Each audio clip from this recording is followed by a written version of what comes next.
It's amazing. We look up every day and we take for granted our sun. Now, here's the thing. 8.5 minutes, 8 minutes and, I don't know, 20 seconds, something like that. If it were to burn out, we'd find out about it because of the speed of light. Now, it is the basis of all life, with the exception of one thing, which is down on the floor of the ocean, down by Ecuador. We have a group of organisms that are feeding off of hydrogen sulfide vents coming out of the floor of the ocean. These chemoautotrophs, chemo meaning chemical, auto meaning self, troph meaning feed, these organisms that are feeding on this material, they're the only organisms, that group of organisms, the only ecosystem based on that is not energy from the sun. All other life when we think about the sun, it's an amazing thing. It's a star, but it's our star, the sun. I always say, anytime you put the in front of something, it means it's it, right? So you think about, you're like, the Pope. Which Pope? Well, the Pope, right? So once you've made it as someone or something, the goes in front of it. So the sun, our sun, right? So what we're going to talk about today, our objectives are, we're going to explain how the sun converts matter into energy, converting hydrogen into helium, right? And so compare radiative and convective zones of the sun, and then we're going to describe the 3 layers of the sun's atmosphere. This is pretty... If we think about where we're at, right? Most of the sun is hydrogen, right? And so we look at the periodic table and we have 1 electron for hydrogen. Well, what is the sun doing? It's fusing hydrogen into helium. It's bringing it together when we fuse something. Oh, I had to fuse my arm because I broke it. We're bringing it back together. So hydrogen, we're fusing into helium. Our sun is a main sequence star, which we've already talked about, right? So we talked about the fact that our star is at the right stage in its lifetime. I always think about the fact that it's a Goldilocks star, right? It's just big enough to give us energy for what we need. And it's just small enough to where it doesn't fry our muffins, right? And so if we think about it, the core, looking at the core, it's about 10% of the sun. The core is about 1,300,000 kilometers around. Now, to give you a perspective, the world is about 40,000. Our world, the Earth, is about 40,000 kilometers around. This thing is massive.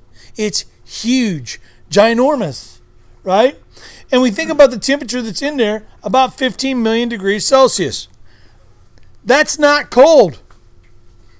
That's extremely hot. What are the gases? Again, hydrogen and helium. It's so dense that basically it's not a solid or a liquid. It can only exist as a gas, right? And so it's 10 times more dense than Earth. So in other words, if our sun were sitting on top of our water in the ocean, it'd sink right to the bottom. Well, no, because it would all evaporate before we got there. In fact, everything would vaporize long before that ever happened, right? Hydrogen fusion. What is going on? We're changing hydrogen into helium. We're combining them into helium. And it's a basic 5-step process, and we're going to talk about that. During each step, though, we're giving off energy. So each time it changes, we're giving off more energy. Now, interestingly enough, we look at the fact that helium has about 0.7% less mass than a hydrogen. In other words, it's losing some mass in the process. But here's the funny thing about this. As it's losing a little bit of mass, it's creating the energy. So we go to the second law of thermodynamics, which we talked about last time, is the fact that energy is neither created or destroyed, just changed into a different form. Well, we're getting that energy in heat. We're getting that energy in light. We're getting that energy in radiation coming to the earth. So Albert Einstein comes in and he says, you know what? I got this theory. He says, I've been thinking about this. And the theory is what we refer to as E equals mc squared. The theory of relativity. E equals mc squared. Now, to you guys, you look at this, you're going, what language is that? Well, it's a equation. And so to figure out how much energy is being produced, we simply need to look at the mass times the speed of light squared. So the mass times the speed of light squared. And so we can look at this as a constant and we can calculate how much energy is being produced. And if you look at the equation, it's a pretty simple equation, but we find that we're looking at about 600 million tons of hydrogen changing into helium every second. Now, this is an insane amount of energy. Oh, it's incredible. But that energy is coming to us, and it's what causes us to be able to survive. Now, there are other reactions going on there. The hydrogen into helium, right? And I think about the 600 million tons of hydrogen changed into helium every second. And then you think, how long has the earth been burning, or the sun been burning, right? You know, the good news is this. We know that it's a main sequence star, so it's a middle-aged star. It's right in the mainstream of life, right? And so we know we can figure out about 10 billion years from now, our sun is going to start to expand and become a supergiant. And then once it sheds its outer core, which we've talked about already, or sheds its outer layer, then it'll turn into a white dwarf. Yeah, very good. And from the white dwarf, then as it cools off, eventually becomes a black dwarf, and then maybe a black hole or a supernova, right? And so I want you guys to know, I'm sending you out notice. You're on notice right now that you need to probably get your bags packed, because in about 10 billion years, our sun is going to swell. It's going to swell past the Earth, swell past Mars, and things are going to get really hot around here. So you need to get your stuff and go, right? So get ready when the time comes. I'll call you, okay?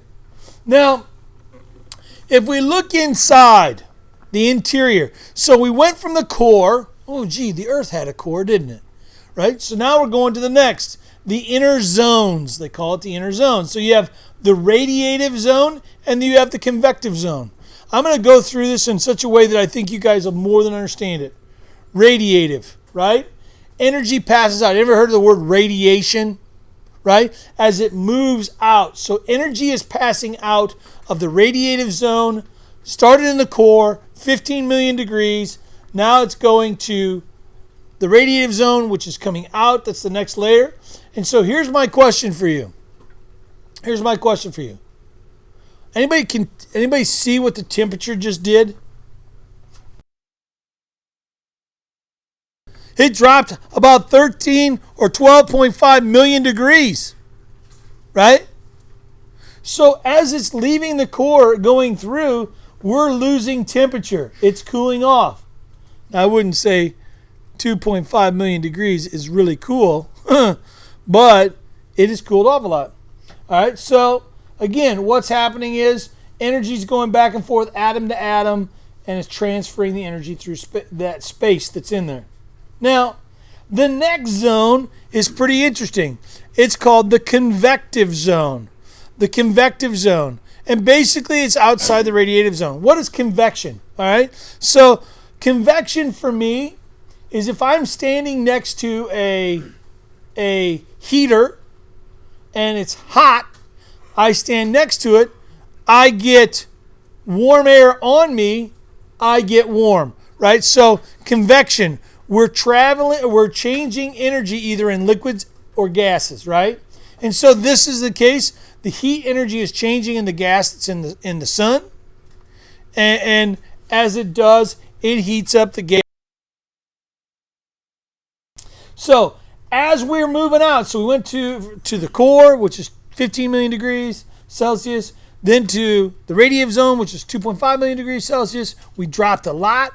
Then we go to the convective zone, which we just lost another 1.5 million degrees. Man, we're cooling off quick, right? But this is a huge distance. I mean, just huge. So then we get to what we call the atmosphere. Now, the sun's atmosphere, it isn't something you're kicking back with your feet up on the hammock, taking a nice, enjoyable day up on top of the sun. That's not it. There's no air up there, right? So the atmosphere is the outermost region where we have solar gases, right? So it's made up of 3 basic layers. The first layer, the photosphere. When you think of the word photo, what do you think of? Picture, right? Picture. Or what does a picture do? It captures light. Well, photons are light. And the photosphere is the area that's giving off our visible light. We just dropped from 1,000,000 degrees, 1.5 million degrees, down to 6,000 degrees in one zone. That's insane. Why? What's going on? Well, there's a lot of gravity holding that energy back, right? So basically what we have is gases bubbling up from the convective zone. The temperature is about 6,000 degrees, and this is where our visible light comes from. Okay? Now, we have what's called granulation, and granulation is this grainy appearance on the outside of the sun. And basically what's happening is we have a rising and falling, again, this convection of this energy sinking, hot air rises, cold air falls type things. And basically we have what's called granulation, and it's this grainy look. And it's really amazing to watch when you get to see it up close. Okay.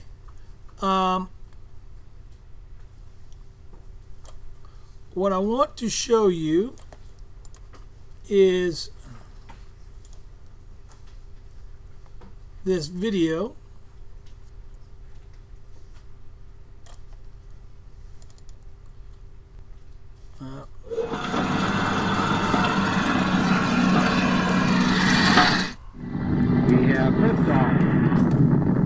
Space-based observatories provide us with a unique view of solar activity.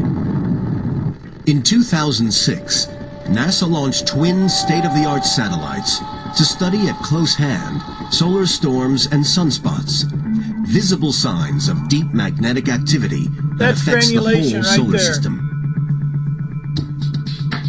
The scientists borrow a trick from 1950s B-movies to create a 3D image of the sun. They deployed 2 satellites orbiting in tandem, one in front of the other, so they can build a 3-dimensional image back on Earth. This 3D image will provide crucial new data on massive explosions of electrified plasma called solar storms. Billions of tons of superheated gas fly into space and buffet the Earth's atmosphere, creating the most dramatic northern and southern lights. Michael Kaiser of the Solar Terrestrial Relations Observatory, or STEREO. We want to monitor these storms so that we can better predict them. These storms are basically electrical storms, and they can affect spacecraft, ground power systems.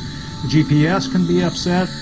Solar storms are caused by lines of magnetic force ripping through the sun's gaseous surface and snapping, spewing out hot gases and a fierce stream of charged particles, the most powerful type of what's called solar wind. Some storms take 2 days to strike the Earth, while very large ejections arrive in only 12 hours. STEREO could give us time to put satellites and electric power grids into safe mode and move astronauts into protected sections of the space station. The ones we're interested in, the ones coming right at us, are particularly difficult to estimate the speed and velocity. A simple demo shows how two satellites allow scientists to calculate the speed of this solar wind. Michael Kaiser ejects a jet of liquid at a plate of glass. From the front, it's difficult to measure the speed. This is the way older satellites used to view solar storms. But from the side, you can measure 2 points along the projectile and calculate the speed more easily. Studying solar storms not just from the front, but the side as well, doesn't just reveal their speed, it also shows where they come from. The answer turns out to be the area around sunspots. These dark spots on the sun's surface were shrouded in mystery until the 20th century, when scientists realized that they were connected with the way the sun generates heat at its core. Once scientists understood that the sun got its energy from nuclear reactions, the answer became clear. Nuclear fusion within the sun creates the conditions for powerful magnetic effects. The currents of superheated gas generate intense magnetic fields. As the sun's interior churns, vast loops of magnetic force appear, merge, and disappear, creating sunspots. Luckily, there's a way to visualize it right here on Earth. This is a good demonstration right here. NASA astronomer Sten Odenwald compares magnetic field lines to spaghetti. The surface of the sun is very hot gases that are turning over in a boiling motion. That's granulation. What you're right seeing there. in the pot of water is the convecting water coming up to the surface and releasing its heat and then sinking back down into the pot to get reheated. The rolling strands of spaghetti are like the magnetic field lines churning beneath the sun's surface.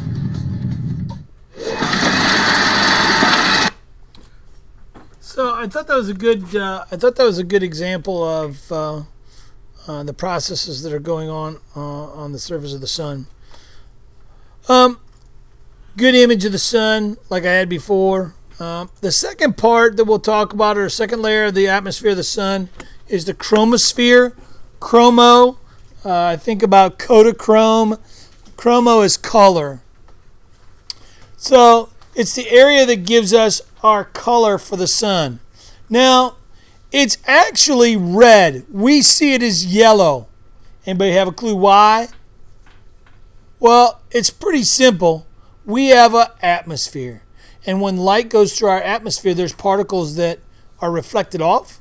In fact, in such a way that it's theorized that if you go down to Florida, down to Key West, or somewhere where you're going to see the sun at the very last point, that right before that point of where the sun goes under, there's so much reflection of different wavelengths of light that the sun will actually flash green right before it goes under the horizon. Yeah. We go camping out at the campground. Yeah. Like some days we'll have sunsets that are bright red. Right. So what you're seeing is coming through the atmosphere. The statement is that you see the sun is bright red right when it goes down to the. So what? Right. So what's happening is the different wavelengths are reflecting out. So what happens is it's reflecting more of the blue wavelength out and becomes more red than yellow or orange. That's a good statement. So, like we saw in that video, we can see temperatures between 4 and 50,000 degrees Celsius to 50,000 degrees when we see these giant, massive coronal injections or mass coronal injections. And basically, these gases are moving away from the sun. But what happens is this. They sometimes get caught by gravity and pulled back in. And so we see some pretty cool things. Now, the last layer that we're going to talk about is the corona. This is not something other than it's called the sun's crown, the corona. Corona means crown. And so the outermost layer, it reaches some pretty heavy temperatures again. And what's happening is it's getting heated up because of the magnetic field. It's warming back up. Now, it's keeping all those particles in, but some do escape. And we call this the solar wind. The solar wind is what hits us, and it can really, really affect Earth. There's a lot that it can affect. So this would be a coronal mass ejection. The sun would be here. And all this material, we've blocked out the sun so you can see it. It's coming out into space. I want to show you this little video clip real quick, and then we'll be done for today. This is one of my favorite people on the planet, Dr. Michio Kaku, and I need to actually reach out to him. But he's incredible. This was a couple years ago when we had a huge, massive mass coronal ejection. Theoretical physics. He's also the host of the sci-fi science show on the Science Channel, which is based on his book, Physics of the Impossible. Professor, should we be worried about these flare-ups, or when talking about this morning, we all kind of agreed it has that Y2K feeling, like it could happen. But if it doesn't, we're going to spend a lot of money for nothing. Well, we had a wake-up call just 2 weeks ago. Giant auroras, northern lights as far as Michigan and Wisconsin. And that's a warm-up for 2012-2013 when we hit the sunspot cycle. Every 11 years, the North Pole and the South Pole of the sun flip, releasing a burst of radiation. But every 100 years or so, a monster tsunami from the sun emerges, which could literally cause trillions of dollars in property damage. And that hasn't happened 2012, that's a yet. presidential election year. We need to keep that in mind. But if I'm walking around out there, as to whose fault it is, or at least the history, who they'll blame.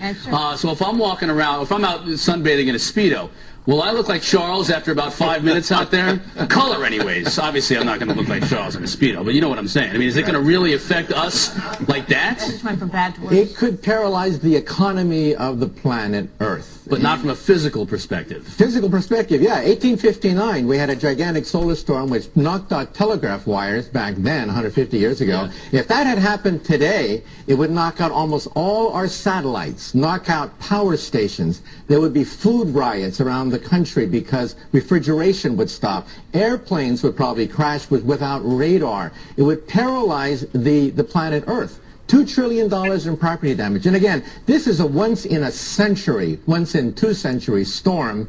The last one was 1859. But we do have them, and we have to worry about them. That's a pretty high probability, once in 2 centuries. Do we get a warning? I mean, is it like, hey, in 2 hours this happens, in 2 days this happens, in 2 weeks this? I mean, if the flare takes place, what kind of warning will we have to go to the other side of the Earth? And who do you sue?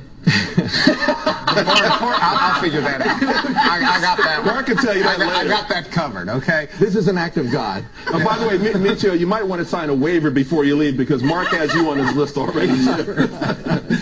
You have now put corporate America on notice. They are responsible for taking preparations. Go ahead, sir. We have virtually no warning. It's like a giant earthquake. You can't predict giant earthquakes. They happen on a scale of once every 100, 200 years. That's what we have to worry about. We physicists have been telling Congress we have to reinforce our power stations. We have to have redundancy in our telecommunication systems, our satellites. Several of our satellites apparently have already been knocked out or at least disrupted because of solar flares. The space station has to worry about solar flares. But a giant one, like I said, could wipe out power stations on the Earth, wipe out communications, the internet, radar, airplane travel. It would be a mess. We'd be thrown back 100 years. But are any steps being taken to, if God forbid this happens? In Congress, there is a bill to pass a paltry $100 billion.